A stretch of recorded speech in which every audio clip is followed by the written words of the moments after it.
Hello everyone, मैं अभिनव सिंह राठौर स्वागत करता हूं आप सभी का मैग्नेट ब्रेन्स पे। एक ऐसा प्लेटफॉर्म जो कि आपके लिए लेकर आता है क्वालिटी कंटेंट, वो भी बिना किसी पेड सब्सक्रिप्शन के। जी हां, यहीं पे आपको क्वालिटी कंटेंट क्वालिटी टीचर्स के साथ मिलता है, एब्सोल्युटली फ्री कंटेंट। जी हां, आप हमारे वीडियोस देख सकते हैं कहाँ पे, हमारे यूट्यूब प्लेटफॉर्म पे, जिसको आपने बहुत ही प्यार दिया, बहुत ही सराहना दिया है। 8 मिलियन की फैमिली बनाई है आप लोगों ने, तो इसी 8 मिलियन की खुशी में हम आपके लिए लेकर आए हैं मैग्नेट ब्रेन्स हमारा कंटेंट। जी हाँ, हमने क्या करा, हमारा पूरा कंटेंट लिया, उसको रिफाइन करा, उसकी क्वालिटी को और अपग्रेड करा और रूप दिया है उसको पुस्तक का।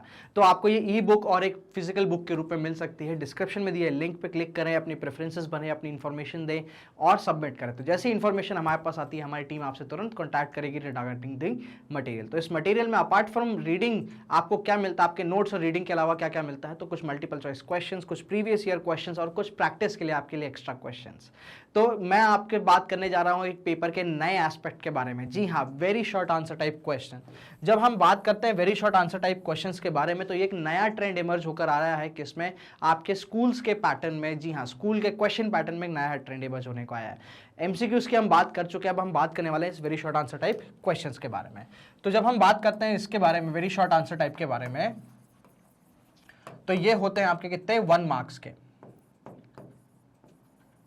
ठीक है, ये होंगे आपके कितने 1 मार्क्स के। ठीक है, यहां पे आपको वर्ड लिमिट की जब मैं बात करता हूं तो 10 से 20 वर्ड्स के बीच में या फिर 1 से 2 लाइन के बीच में आपको क्या करना पड़ेगा, आंसर को अटेम्प्ट करना पड़ेगा।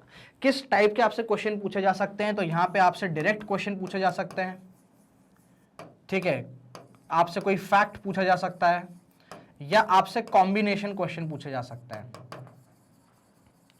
ठीक है, कॉम्बिनेशन किस चीज का, तो एक डायरेक्ट का और एक उसके फैक्ट का आपसे क्या पूछा जा सकता है, कॉम्बिनेशन क्वेश्चन पूछा जा सकता है। कॉम्बिनेशन क्वेश्चन जो रहेंगे ये जनरली कितने के 2 मार्क्स के रहेंगे।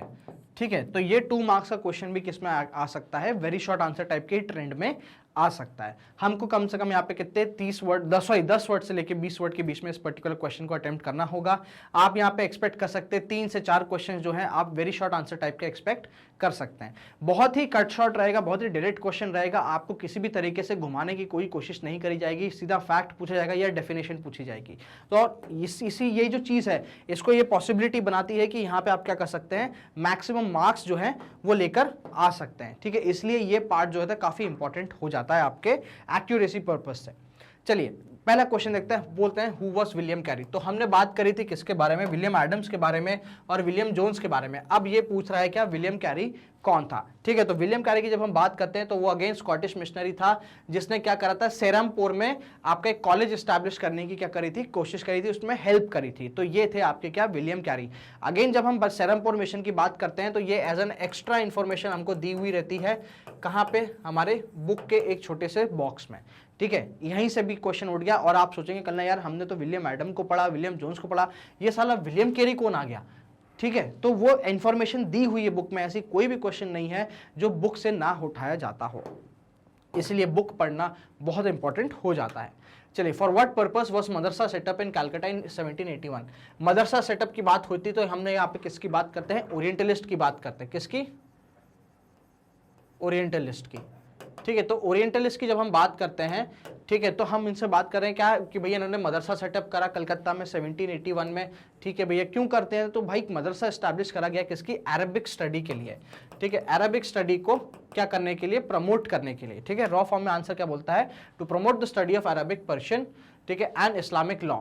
मदरसा वॉज सेटअप इन कलकत्ता 1781। बहुत ही शॉर्ट एंड स्वीट में इसको क्या करना है, आंसर प्रेजेंट करना है।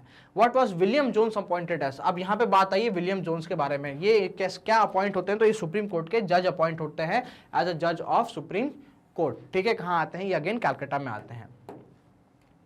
When was Shanti Niketan setup and by whom।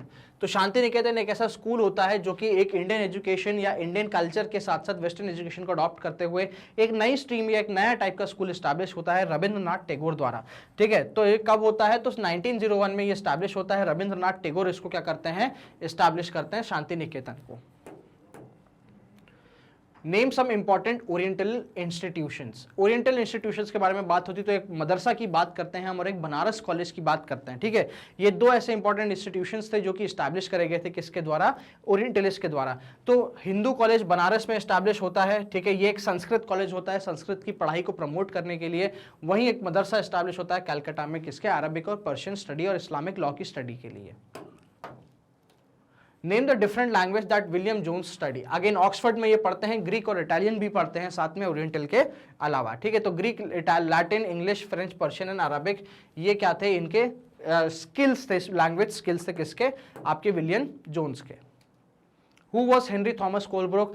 Henry Thomas Colebrook again एक ओरिएंटलिस्ट होते हैं जो कि साथ देते हैं किसका, विलियम जोन्स का, एशियाटिक सोसाइटी बनाने में और एशियाटिक रिसर्चर भी करते हैं हेल्प इस्टेब्लिश करने में। He was a scholar of Sanskrit, ठीक है, and ancient secret writings of Hinduism, ठीक है, ये भी अपने आप में क्या थे, ओरिएंटलिस्ट थे। When did William Jones arrive in Calcutta? Again बहुत ही स्ट्रेट फॉरवर्ड क्वेश्चन है, फैक्ट पूछा गया है, तो कब आते हैं, 1783 में। Name two Indians who reacted against western education. ऐसे कौन से दो लोग थे जिन्होंने बहुत ही उग्र तरीके से रिएक्ट करा था, किसके, उग्र तो नहीं बोलूंगा बट हाँ एक स्ट्रॉन्ग रिएक्शन दिया था वेस्टर्न एजुकेशन के बारे में।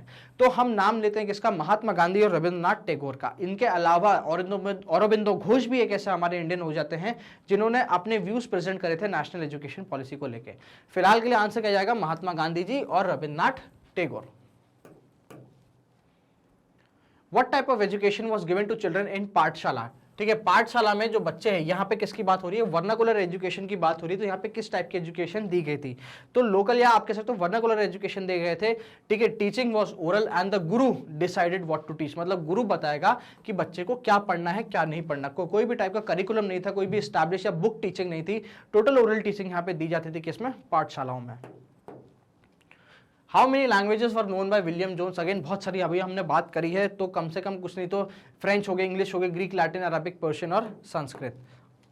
Why was Hindu college establish in Banaras? अभी जैसा कि मैंने आपको प्रीवियसली बताया कि संस्कृत की नॉलेज के लिए हिंदू कॉलेज एस्टैब्लिश करा गया बनारस में 1791 में, ठीक है। Encourage study of ancient Sanskrit text that would be used for administration of the country. यहाँ पे लोगों को जाना जा सकता है, यहाँ के नियम कायदे जो हैं उसको यूज करा जा सकता है ब्रिटिशर्स के द्वारा अपने खुद के एडमिनिस्ट्रेशन में इंक्लूड करके और लोगों का भरोसा जीतने के लिए।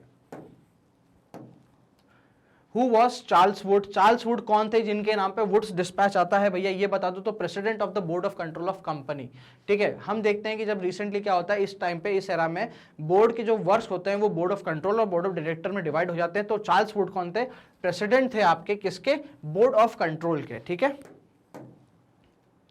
विच institution was seen as temple of darkness, ठीक है, that were falling of themselves into decay.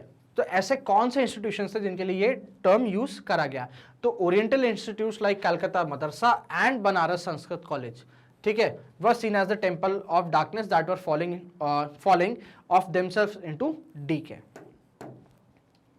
What was done to encourage the study of ancient Sanskrit? तो हिंदू बनारस कॉलेज खोला गया, ठीक है, कहाँ पे, आपके बनारस में।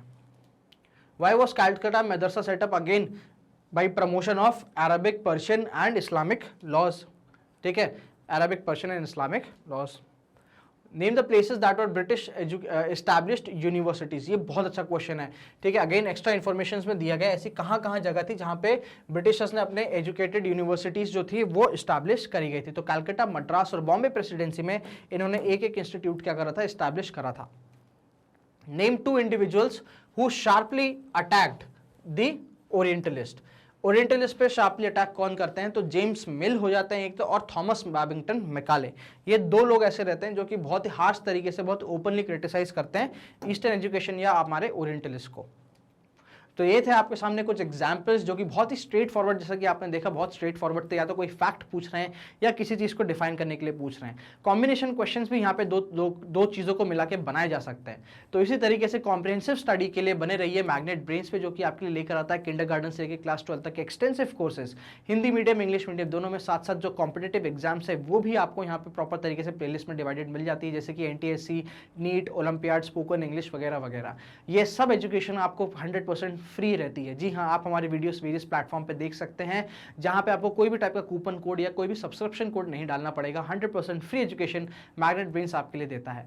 इस वीडियो को लाइक करें, शेयर करें और इस मैग्नेट ब्रेन्स की फैमिली को और बढ़ाने के लिए शेयर करते रहें इस वीडियो को, सब्सक्राइब करते रहें वीडियो को। हमारे रेगुलर अपडेट्स के लिए बने रहिए हमारे सोशल मीडिया प्लेटफॉर्म पे, जो कि है Instagram, Facebook, Telegram and Twitter पे। Thank you so much for watching this video and stay connected with magnet brains.